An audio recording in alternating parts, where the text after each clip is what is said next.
మకర రాశి. ఈ మకర రాశి వారికి శ్రావణ మాసం మహాలక్ష్మి అమ్మవారి పూజలు రోజు ఇళ్లల్లో చేసుకోవడం ద్వారా మనకి కలిగి ఏమండి మకర రాశి వాళ్ళకి ఏమైనా బెనిఫిట్ ఉంటుందండి అంటే ఖచ్చితంగా బెనిఫిట్ ఉంటుంది. ఎందువలనంటే మన మకర రాశి వాళ్ళకి పంచమ గురుడు చక్కగా వచ్చాడు. ఆర్థిక ఇబ్బందులు ఇప్పుడిప్పుడే మీరు బయటకు దాటుతున్నారు. ఏనాటి శని ప్రభావం జరుగుతోంది కాబట్టి దానివల్ల నిస్త్రాణంగా, నిరాశగా, నిస్తేజంగా ఉండేటటువంటి మీరంతా కూడా ఈ మహాలక్ష్మి అమ్మవారి యొక్క పూజలు, పునస్కారాలు మిమ్మల్ని చైతన్యవంతుల్ని చేస్తాయి. అదేవిధంగా మీరు చక్కగా మీ సోదరులు డెవలప్ అవుతారు. వాళ్ళ దగ్గర నుంచి మంచి సలహాలు మీరు పొంది బ్రదర్స్ దగ్గర నుంచి, సిస్టర్స్ దగ్గర నుంచి మీరు లబ్ధి పొందుతారు. గురువులు ముఖ్యంగా గురువు యొక్క అనుగ్రహంతో, గురువు యొక్క బ్లెస్సింగ్స్తో మీరు ఎంతో ఉన్నతమైనటువంటి స్థాయికి వెళతారు. వృత్తి, వ్యాపార, ఉద్యోగ విషయాల్లో చక్కటి రాణింపు ఉంటుంది. ప్రమోషన్స్ వస్తాయి. మీ కోరుకున్న చోట్లకి మీకు ట్రాన్స్ఫర్స్ రావడం జరుగుతుంది.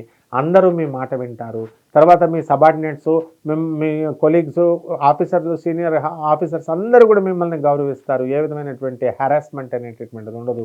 సినీ, సంగీత, సాహిత్య రంగాలలో ఉన్న వాళ్ళకి గుర్తింపు, సినీ ఫీల్డ్లో ఉన్నటువంటి వాళ్ళందరికీ కూడా రాణింపు. చక్కటిగా మీరు ఒక మంచి యూనిట్ అంతటికీ కూడా శుభమైనటువంటి ఫలితాలు వచ్చి ఆర్థిక ఇబ్బందుల నుంచి సినిమా యూనిట్ బయటపడడానికి అవకాశాలు ఉంటాయి. రైతులు కూడా బ్రహ్మాండంగా సంపాదించే అప్పులన్నీ కూడా తీర్చేయడం జరుగుతుంది.